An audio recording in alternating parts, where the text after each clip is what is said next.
Buns کی recipe بتائی تھی تو ارشیا نے اپنے آپ کو بہلانے کی خاطر پہلی بار خود ریسپی ٹرائی کرنے کی حامی بھری تھی۔ وہ جب سے آئی تھی انیس سے اس کی بات نہ ہوئی تھی، نہ وہ اکیلی ملی تھی، آتے ہی خود کو مصروف کر چکی تھی۔ ابھی بھی انیس اس کی مرجھائی اور گلابی آنکھوں کی فکر میں کچن کے دروازے تک آیا، مگر فجر وہیں تھی تبھی دروازے سے ہی دونوں کو دیکھتا واپس لیونگ ایریا تک آیا تو مہویر کی کال پر اس نے ٹیبل کی سطح پر سے اپنا فون اٹھایا اور کال پک کی۔ مصعب۔ مہویر اس وقت فارم ہاؤس میں تھا جہاں اس کے اور انیس کے تمام لوگ بے ہوش پڑے ملے تھے، جبکہ مصعب کے پیٹ میں لگاتار چاقو کے 2 وار تھے۔ اگر مہویر نہ آتا تو مصعب کی جان جا سکتی تھی، لیکن مہویر نے بروقت آ کر اسے ریسکیو کیا، لیکن بہت خون بہنے کی وجہ سے وہ کوما میں جا چکا تھا۔ سارے لوگ اب ہوش میں آ چکے تھے اور مہویر کی سب پر کڑی کثیل نظر جمی تھی کہ ایسی لاپرواہی آخر ہوئی کیسے۔ وہ لوگ بھی سمجھ نہ پائے کہ آخر ہوا کیا، بس ان کے بقول ایک تیز بدبو پھیلی اور ان لوگوں کی آنکھوں کے آگے اندھیرا چھانے لگا۔ اسے کسی نے مارنے کی کوشش کی، لیکن مارنے والا کمزور یا پھر اناڑی تھا الوی۔ وہ مصعب کی گردن پر ایک وار کر کے کام ختم کر سکتا تھا، مگر شاید مارنے والے نے مصعب کا تڑپ تڑپ کر مرنا چاہا ہو۔ انیس نے کن پٹی کو انگوٹھے اور شہادت کی انگلی کی پور سے دباتے یہ سب سنا۔ کیا لگتا ہے بچنے کی امید ہے؟ کم از کم یہ تو بتا دے کہ کس نے مارنے کی کوشش کی یا پھر مصعب کس کا آدمی ہے، کیونکہ مصعب اور شمریز کے علاوہ بھی کوئی ہے جو ایکٹیو ہے جس نے یمل کو اٹھوانے کی کوشش کی۔ انیس اس وقت مصعب کا مرنا افورڈ نہیں کر سکتا تھا، اس سے بہت کچھ اگلوانا باقی تھا۔ بے ہوش ہے، خون بہت بہہ گیا، لیکن میں کوشش کرتا ہوں اس سے کچھ اگلوانے کی۔ تجھے محتاط ہو جانا چاہیے، میں بھی آنکھیں اور کان کھول چکا ہوں۔ انیس نے سمجھنے والے انداز میں سر ہلایا، پھر کسی دوسری آتی کال پر اس نے ذرا دیر فون کان سے ہٹایا۔ 1 منٹ مہویر، انسپیکٹر کی کال ہے، ہولڈ پر رہنا۔ انیس نے مہویر کو انتظار کا کہتے اپنے دوست کی کال پک کی، مگر وہاں سے جو سننے کو ملا وہ انیس کا ذہنی دباؤ بڑھا گیا۔ اسی کی کسر باقی تھی۔ انیس نے سخت افسوس سے دانت پیسے، پھر کال بند کرتے مہویر کی کال ہولڈ سے ہٹائی۔ کیا ہوا ہے الوی؟ مہویر نے فوری بے چینی سے پوچھا۔ شمریز بادشاہ کا چاقو کے 2 وار سے قتل ہو گیا۔ گیا ہمارا گواہ مہویر۔ پولیس کا پورا سٹاف بے ہوش پایا گیا اور قاتل نے اپنا کام کیا اور نکل لیا۔ ڈیٹیل تھوڑی دیر تک بتائے گا، انیس نے سخت کوفت سے بتایا، جبکہ مہویر حیران و پریشان تھا کہ مصعب کو بھی بالکل یوں ہی مارنے کی کوشش کی گئی ہے۔ میں نے ایک ڈاکٹر ہائر کیا ہے مصعب کے لیے۔ مصعب اب ہماری آخری امید ہے۔ میں تجھے اپڈیٹ دیتا ہوں، پھر بات کرتے ہیں تفصیل سے۔ مہویر نے اس وقت رابطہ توڑا کیونکہ وہ اس سب سے خود بھی بہت شاکڈ ہوا تھا۔ انیس بھائی، وہ کب سے فجر کے مخاطب کرنے پر اپنی سوچیں جھٹک کر پلٹا تو وہ سامنے ہی کھڑی تھی۔ ہاں فجر کہو۔ وہ اپنے چہرے کے تاثرات نرم کر گیا۔ یہ میں نے آپ کی بازو کے لیے ملم بنایا ہے، کچھ دیسی چیزیں ہیں، درد اور نیل سے آرام ملے گا آپ کو۔ میں اور تو کچھ نہیں کر سکتی، لیکن اگر اس سے آپ کو شفا ملے تو میرا گلٹ شاید کم ہو جائے۔ انیس نے اس کے ہاتھ سے وہ چھوٹی سی ڈبیا لیتے مسکرا کر سر ہلاتے فجر کو دیکھا، جو انیس کے اتنا سمجھانے کے باوجود اداس تھی۔ تھینک یو، لیکن کسی گلٹ میں مت رہو۔ اسر کو بھی سمجھاؤ، وہ اس حوالے سے افسردہ ہے۔ جب تک اس کے دل سے اداسی نہیں جائے گی وہ میری بھی نہیں سنے گا۔ ہم سب مل کر ان حالات کو ہینڈل کریں گے۔ گلٹ پالنے لگے تو ہمیں تو دشمن سے پہلے ہماری اپنی اداسی ہرا دے گی۔ وہ اس کے سر پر ہاتھ رکھے اسے یہ سب سوچنے سے باز رکھنے کی کوشش کر رہا تھا۔ وہ آمادہ نظروں سے انیس کو دیکھتی سر ہلا گئی۔ جاؤ دیکھو وہ اداس تو نہیں، اب تم ہو تو مجھے اسر کی فکر کچھ کم ہے۔ وہ اسے مطمئن کر رہا تھا۔ انیس بھائی، میں یہاں رہنے میں کمفرٹیبل نہیں، آپ پر بوجھ نہیں بننا چاہتی نہ اسر پر۔ وہ خوددار لڑکی تھی تو یہ اب اس کا تکلف برتنا حق تھا۔ انیس کو حیرت نہ ہوئی بلکہ اسی کی امید تھی۔ یہ گھر جتنا میرا اور ادین کا ہے اتنا اسر اور علیم خان کا ہے، اس لیے ان سے جڑا کوئی فرد یہاں بوجھ نہیں۔ ویسے بھی جلد تمہاری اور اسر کی شادی ہو جائے گی، پھر بھی تو تمہیں یہیں رہنا ہوگا۔ جب تک حالات سازگار نہ ہو جائیں یہاں رہو، پھر بھلے تم اسر کے ساتھ الگ شفٹ ہو جانا، میں بالکل نہیں روکوں گا۔ وہ اس کی پریشانی بھی فوری دور کر گیا۔ وہ نفی میں سر ہلا گئی کہ اس کا یہ مطلب نہیں، آپ ہمیشہ سلامت رہیں۔ وہ مسکرا کر دعا گو ہوئی اور ذرا باہر کی پلٹون کو دیکھنے لپکی، جس سے وہ انیس بھی ہر چیز چھوڑتا کچن میں انٹر ہوا۔ کیا کر رہی ہو لما؟ وہ اپنا فون اور وہ ملم کی ڈبیا شیلف پر رکھے کب سے آ کر اسے اپنی بازوؤں میں بھر کر بولا ہی کہ وہ شدید بری طرح ڈر کر انیس کی بازوؤں میں کانپ اٹھی۔ اس کے وجود کا یوں کپ کپا جانا انیس کے چہرے کی مسکراہٹ نگل گیا۔ تمہیں ڈرانے کی نیت نہیں تھی، آئی ایم سوری۔ وہ اس کو بازوؤں میں بھر کر ہاتھ اس کے پیٹ پر باندھتا اس کی گال معذرت زدہ انداز میں چوم کر بولا تو ارشیا کے وجود کی کپ کپاہٹ قدرے زائل ہوئی۔ وہ جبرن سا مسکراتی، کوئی بات نہیں، تمہارا درد کم ہوا انیس؟ وہ ذرا دیر رک کر اس کی طرف چہرہ پیچھے کو کرتی بولی تو انیس نے اس کو اپنی بازوؤں سے آزادی دی اور ساتھ آ کر کھڑا ہوتے ارشیا کو دیکھنے لگا، جس نے اپنا رکا کام پھر سے شروع کر لیا۔ اتنا سو لیا ہوں کہ درد بھی سو گئے۔ کیا بنا رہی ہو؟ وہ اسے میدے میں مکھن ملا کر گونتا دیکھے تجسس سے بولا، حالانکہ فکر مند تھا۔ سافٹ بنز ہیں چائنیز سٹائل۔ فجر نے آسان سی ترکیب بتائی تو سوچا میں ٹرائی کرتی ہوں، اسی بہانے سوپ کے علاوہ کچھ اور سیکھ لوں گی۔ وہ مسکرا کر اسے بتاتی واپس کام لگی، لیکن اس کی مسکراہٹ بے حد ادھوری تھی۔ تم جب آئی تو تمہاری آنکھیں سرخ کیوں تھیں؟ کیا تمہاری اور تمہارے بابا کی کوئی ہارش بات ہوئی؟ وہ اس کے بالوں میں اپنے ہاتھ کی کھردری انگلیاں پھیر کر ان کی الجھنیں سلجھاتا ہوا اس کی مصروفیت دیکھتے ہوئے بس اتنا ہی تنگ کر رہا تھا۔ ارشیا نے میدے کی ڈو اچھے سے گوندتے اپنے وہی ہاتھ اٹھا کر انہیں دیکھتے پلٹ کر انیس کو دیکھا، جس کی ساری توجہ ارشیا کی مرجھائی آنکھوں پر جمی تھی۔ ہاں، وہ کہہ رہے تھے ان کو میری مما سے پیار ہے اور میں ان کی محبوب اولاد ہوں۔ ان کے سامنے تو میں بہت پاگلوں والا ہنس کر آئی، پھر بعد میں بہت روئی۔ ان لوگوں نے محبت کو مذاق سمجھ رکھا ہے۔ ہم ان کو بتائیں گے کہ محبت کیا ہوتی ہے۔ وہ اس کی یہ تکلیف جان کر کچھ بول نہ سکا، پھر اس کی آنکھوں میں تجسس اور یقین سے جھانکا۔ وہ پلٹ کر سنک تک گئی اور اپنے ہاتھ اچھے سے دھوئے۔ وہ رگڑ رگڑ کر ہاتھ دھوتی انیس کو پریشان کر گئی، پھر کچن ٹاول سے ہاتھ ڈرائی کیے۔ وہ بھرپور توجہ لیے انیس کی بازوؤں میں آ رکی۔ اور ہم یہ کیسے بتائیں گے انہیں لما؟ اس کا جواب جاننے کو بےتاب تھا۔ جس کا ایک بار دل ہو جائے اس کے بعد ضد میں بھی نہ اسے چھوڑا جاتا ہے نہ منزل بدلی جاتی ہے۔ محبت اگر واقعی ان کے بیچ ہوتی انہیں تو ان کا رشتہ کبھی نہ ٹوٹتا۔ محبت اگر واقعی ان کے بیچ ہوتی تو ان کا رشتہ کبھی نہ ٹوٹتا، اور ہم کبھی الگ نہ ہو کر ان کو یہ بتائیں گے کہ ان کی غلطی کہاں تھی۔ وہ اس کی آنکھوں میں درد سے زیادہ محبت دیکھ کر سکون پا گیا۔ اس کو اپنے گلے لگاتا چپ چاپ اس کی آنکھوں کے درد کے لیے اسے سکون بخش گیا۔ وہ بھی مسکرا کر آسودگی سے اس کے گلے لگی، کیونکہ اس وقت ارشیا کو اس کی بہت ضرورت تھی۔ انہوں نے مجھے کہا ان کا دل دکھتا ہے انیس کہ میں پوری مما کی ہوں۔ ایسے کیوں کہا؟ ان کو اس کا احساس اتنی دیر سے کیوں ہوا؟ مجھے اس چیز نے خوشی نہیں دی، الٹا غمگین کر دیا۔ میرے دل سے اپنے لیے ہر احساس اکھاڑ کر اب وہ ایسا کیسے کہہ سکتے ہیں؟ یکجا کیا حوصلہ انیس کی بازوؤں کا حصار ملتے ہی ٹوٹنے لگا۔ اس کو اپنے سینے لگائے کھڑا اس کی آواز میں اتری نمی محسوس کر رہا تھا۔ تم ان دونوں کے معاملے سے دور رہو، تم بس انصاف کرو۔ جتنا تم پر سوہا سومرو کا حق ہے اتنا عاصم المیر کا بھی ہے، تم معاف کر دو انہیں۔ وہ بے قرار ہوتی یہ سنتے ہی انیس کی بازوؤں کے حصار سے نکلتی اس کے سامنے ہوئی۔ معاف تو کر چکی ہوں، معاف نہ کیا ہوتا تو ان کے ساتھ کام نہ کر رہی ہوتی، ان کے سر نیم کو اپنے ساتھ نہ جوڑ رکھا ہوتا۔ ٹھیک ہے میں ان کی بیٹی ہوں، بیٹی ہی سمجھیں۔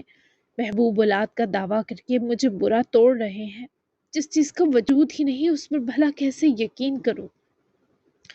وہ انیس کی آنکھوں میں آنکھیں ڈالے اپنی الجھن بیان کر گئی، سب جھنجھلائی ہوئی تھی۔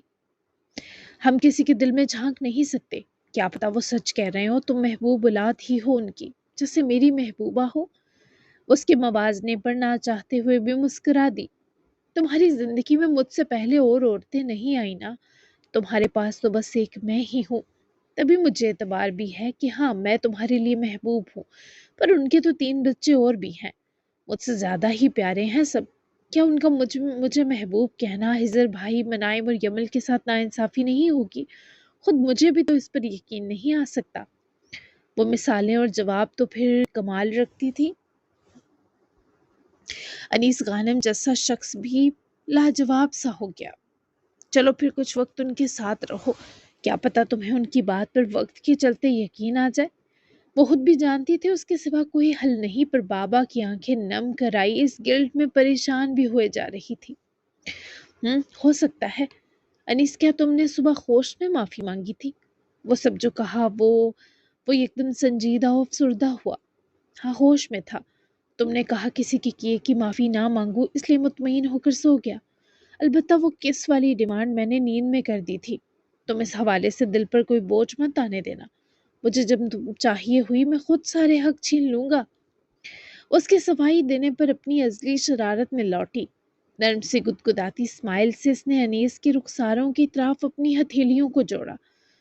تم یوں حق جماتے اچھے لگتے ہو، لیکن وہ نیند کی ڈیمانڈ نہیں تھی۔ میں نے تمہاری آنکھوں میں خواہش دیکھی تھی، تمہیں مجھ پر ٹوٹ کر پیار جو آیا تھا، میں نہیں کر سکی، اس کا بھی افسوس ہے۔ تمہاری خواہشیں معصوم سی ہوتی ہیں۔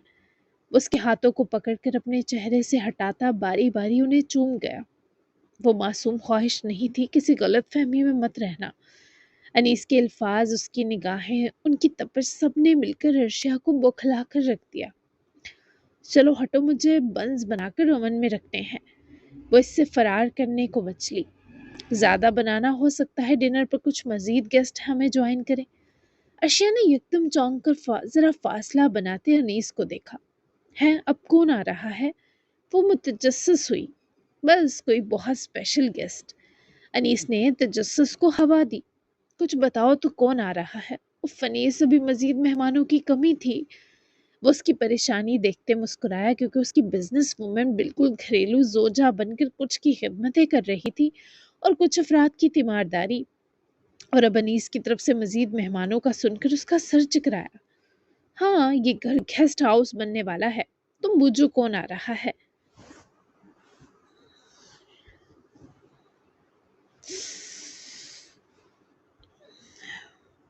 انیس نے بھی شرارت سے سسپنس پھیلایا۔ ارشیا نے تھک کر سانس لیتے ہار مانی اور انیس کی باہوں میں سمٹ کر اس کے سینے پر ڈھیسی گئی۔ میں یہ بھی نہیں کہہ سکتی ہمارا بیبی آ رہا ہے، کیونکہ اسے تو ہمیں آؤٹ آف کنٹری جا کر پہلے انسٹال کرنا ہے۔ ویسے سچ پوچھو اب مجھے بس یہی مہمان اچھا لگے گا۔ اس کی چہرہ پیچھے کر کے آمادہ شرارت اور خواہش دونوں پر لٹ ہی تو گیا۔ تم بے فکر رہو ارشیا، ہم ان سب معاملات اور چیزوں سے فری ہوتے ہی چلے جائیں گے۔ واپسی پر تمہارا یہ ارمان پورا ہو چکا ہوگا، تمہارے اندر ایک زندگی وجود پا چکی ہوگی۔ وہ یہ سن کر آنکھوں کی حدود تک شرمائی۔ یہ سننا ہی بہت پرلطف تھا، بھلے اس سارے پروسیس میں ارشیا کو بہت تکلیف سہنی تھی، فزیکلی بھی اور مینٹلی بھی۔ انشاءاللہ بتاؤ نا پھر کون آ رہا ہے؟ وہ جیسے اس بار پیار سے بولی۔ چلو اسے راز ہی رکھتے ہیں، تاکہ ان کی آمد تمہیں سرپرائز کر دے۔ وہ اس کو بتانے کی کسی موڈ میں نہ تھا۔ ارشیا نے گالوں کو پھلا سا لیا، مگر اس سے پہلے کچھ کہتی اس کا وہیں دوسری طرف کیبنٹ پر پڑا فون رنگ کیا۔ بابا کی کال ہے، میں سن کر آتی ہوں، تب تک تم چھوٹے چھوٹے بنز اوون ٹرے پر رکھ کر انہیں بیک کرنے رکھ دو۔ بٹر پیپر نیچے پھیلانا مت بھولنا، اور بنز پر بٹر ہلکا سا برش بھی کر دینا اور تل بھی چھڑکنا۔ وہ اپنے ہونہار جناب کو سرسری سا بریف کرتی مسکرائی اور فون اور ملم اٹھائے ہی کچن سے نکل گئی۔ انیس نے اس کے جاتے ہی ارشیا کی تاکید کے مطابق وہ میدہ ڈو باؤل سے نکال کر چھوٹے چھوٹے پیڑے بنانے شروع کیے۔ انیس کیا ہم بات کر سکتے ہیں؟ ابراہیم کب سے اس کے اکیلا ہونے کے ہی منتظر تھے۔ نہیں، میں نے ابھی کوئی دماغی ڈاکٹر نہیں ڈھونڈا۔ اب آپ نے جو کہنا ہے اسے ہی کہیے گا، کیونکہ میرے اندر آپ کی آسمان زمین جیسی باتیں سننے کا ظرف اور اسٹیمنا دونوں ختم ہو گئے۔ وہ اپنے کام میں مصروف رہا تو ابراہیم اس کی بے اتنائی تکتے مزید قریب چلے آئے۔ میں مدد کر دیتا ہوں اگر تم نے میری نہیں سننی۔ وہ بابا کی مداخلت دیکھنے کے باوجود چپ رہا، کیونکہ وہ انہیں چاہ کر بھی رد نہیں کر سکتا تھا۔ ارشیا نے اپنے کمرے میں آ کر کال ریسیو کی تھی۔ وہ خود بھی جیسے بابا کی کال کا انتظار کر رہی تھی۔ کچھ دیر پہلے ہی ملازم نے آ کر اسے اطلاع دی تھی کہ اس کے مہمان آ گئے، مگر عاصم نے ان دونوں کا خوش آمدید تک نہ کیا۔ بس ملازمین کو کہہ دیا ان کا خیال رکھے اور بتا دے کہ وہ سو چکا ہے۔ شمس الدین اور فاطمہ میرے پیلس میں آ گئے۔ کچھ دن تک میں یمل کو لینے آؤں گا، شاید میں جلد تم سب کی زندگیوں سے غائب ہو جاؤں۔ بس تسلی کرنا چاہتا ہوں کہ میرے بچے محفوظ پناہوں میں آ گئے۔ تم نے جو کچھ مجھ سے کہا میں اس میں سے ایک بھی حرف نہیں جھٹلاؤں گا۔ میں نے وہ سب برا کیا جو تم نے کہا ارشیا، لیکن میں نہیں جانتا میری ذات پر چڑھی یہ سیاہی، یہ تہمتیں اور یہ الزام کیسے دھلیں گے، لیکن میں ڈھونڈوں گا اپنی غلطیوں کی تلافی۔ بس اتنا یاد رکھنا میں اپنے بچوں سے بہت پیار کرتا ہوں۔ اس پیار کا درجہ تمہارے لیے زیادہ ہے، بھلے تم اس کا یقین کرو یا نہ کرو۔ میں نے سب سے زیادہ زیادتیاں تم سے کی۔ یمل کے بارے تو میں لا علم رہا، اس لیے اس کے ساتھ جو ہوا اس میں میرا کوئی قصور نہیں، لیکن تم نے جو سہا وہ ضرور میرے دل پر بوجھ ہے۔ وہ چپ چاپ ان کو سنتی رہی۔ ارشیا کی آنکھوں میں آنسو تھے۔ وہ آنسو نفرت کے نہیں تھے، وہ ایک جی اٹھتی حسرت کے تھے۔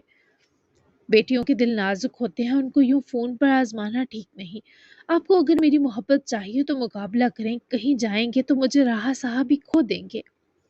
وہ دکھی ہوئی کہ آخر ہر مسئلے کا حل کہیں چلے جانا ہی کیوں ہوتا ہے۔ میں تمہاری طرف سے آج بالکل مایوس ہو گیا ہوں۔ عاصم کی آواز اب بھی نم تھی۔ ارشیا نے وہی بیڈ کی پائیتی کی جانب بیٹھتے گہرا سانس بھرا۔ میں آپ کے ساتھ ہوں، آپ کو دھوکہ نہیں دیا، آپ کا برا کرنے والوں کی مددگار نہیں رہی۔ میں نے آپ کی ہولڈنگز کی دی ذمہ داری قبول کی، حالانکہ میرا جم اس سے بالکل اگنور ہو گیا۔ اس کے باوجود آپ مجھ سے مایوس ہو گئے۔ اس کے سوالوں پر ندامت سے سر جھکا گیا۔ تم مجھ سے لوگوں کی طرح بات کرتی ہو ارشیا۔ وہ بابا کے بچگانہ ٹوٹے شکوے پر اذیت سے مسکرائی۔ میں نے اپنی زندگی کے 28 سال بنا باپ کے، بنا اس کے لمس کے، بنا اس کو دیکھے گزارے۔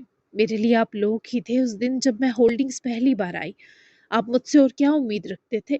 میں باچھیں کھول کر ملتی، آپ کے آگے خوشی سے ہنستی۔ میرے اندر کی ساری خود سے جڑی خواہشیں مار کر آپ ایسا شکوہ کیوں کر رہے ہیں؟ مجھے تکلیف پہنچ رہی ہے۔ وہ آنکھیں جھکا کر جیسے تکلیف کے کسی اونچے مقام پر تھی۔ مجھے معاف کر دو، میں آج کچھ زیادہ ہی دل برداشتہ ہو رہا ہوں۔ عاصم نے اپنے آنسو بے دردی سے رگڑ دیے۔ آپ تو آج ہوئے، میں تو سالوں سے دل برداشتہ ہوں۔ تبھی کچھ سخت بول گئی دن کو، پلیز دل پر مت لیں۔ وہ نم سی آواز میں منمنائی تو عاصم نے مسکرا کر غیر مرئی نقطے پر نگاہ جمائی۔ نہیں لے رہا، مجھے میری اپنی زیادتیاں رلا رہی ہیں۔ میں معافی کے لائق نہیں، پھر بھی تم سے معافی مانگنا چاہتا ہوں۔ منائم اور حضر تو پھر بھی میرے آس پاس رہے، سامنے رہے، تھوڑی صحیح پر توجہ پاتے رہے۔ تم نے اور یمل نے بہت کچھ سہا۔ میں تم چاروں کے لیے بہت کچھ کرنا چاہتا ہوں، خاص کر تمہارے اور یمل کے لیے۔ شاید اس سے میرا ضمیر مطمئن ہو جائے۔ میں اپنی بڑھتی ہر لاپرواہی کا ازالہ کرنا چاہتا ہوں ارشیا۔ تم مجھ سے کبھی نفرت مت کرنا، ٹھیک ہے نا؟ آخری عاصم کی تمہید تو ارشیا کو بھی رلا گئی۔ وہ خود پر مسکرائی۔ نفرت میری کچھ اور طرح کی ہے، شاید آپ اسے نہ دیکھ پائیں۔ میں کوشش کروں گی اپنا رویہ بہتر کرنے کی، لیکن وعدہ نہیں کرتی ایک دم سب ٹھیک نہیں ہوگا۔ یہ بات آپ کو بھی سمجھنی ہوگی۔ ورشیا کی بات سنے دل سے مسکرایا۔ پورے وجود میں ایک امید سی بھر گئی تھی۔ میں سمجھتا ہوں اتنی سی امید بھی بہت ہے بابا کی جان۔ وہ بہت بہتر ہو گیا، جسم کا ٹوٹتا احساس جیسے تھمنے لگا۔ پھر بات ہوتی ہے۔ ارشیا نے رسان سے اجازت لی اور کال آف کرتے اس نے فون سائڈ پر رکھتے اپنے دونوں ہاتھ اپنے چہرے پر پھیرے۔ اس کے چہرے کی رنگت بدلی سی تھی۔ وہ آخر ان 2 گھنٹوں میں کہاں گئی تھی؟ یہ کوئی معمہ تھا یا کچھ بڑا طوفان جسے وہ اپنے اندر چھپا رہی تھی؟ میری مدد اب کوئی نہیں کر سکتا، شاید میں خود بھی نہیں۔ وہ بیٹھے بیٹھے پیچھے کو گری اور اپنی آنکھیں موند لیں۔ انیس نے ابراہیم کو ہرگز مدد سے نہ روکا اور تمام بنز بیگ کے لیے رکھے۔ اس نے ایک بار بھی ابراہیم کو اس بیچ نہ دیکھا اور کام مکمل کرتے ہی وہ بابا کے پاس سے گزرتا کچن سے چلا گیا۔ ابراہیم کی آنکھوں میں ایک موہوم سی آس بھی بدھ سی گئی۔ انیس نے باہر گارڈن ایریا میں پہنچ کر باربیکیو سیٹ اپ لگاتی پلٹون کو دیکھا تو مسکرا دیا۔ علیم نے بھی انہیں جوائن کر لیا تھا، جبکہ مین شیف اثر تھا۔ اس نے انیس کو گارڈن کے کنارے کھڑا دیکھا تو اپنی ڈیوٹی علیم اور فجر کو تھمائے خود وہ انیس کی طرف چلا گیا۔ کچھ گلٹ کم ہوا تمہارا اثر زمان؟ انیس کو اس کی آنکھیں ابھی بھی شدید اداس نظر آئیں۔ جب تک آپ لڑکھڑا کر چلنا بند نہیں کر دیتے، اس ہاتھ سے مجھے ایک مکہ نہیں مار دیتے، گلٹ کہیں نہیں جانے والا۔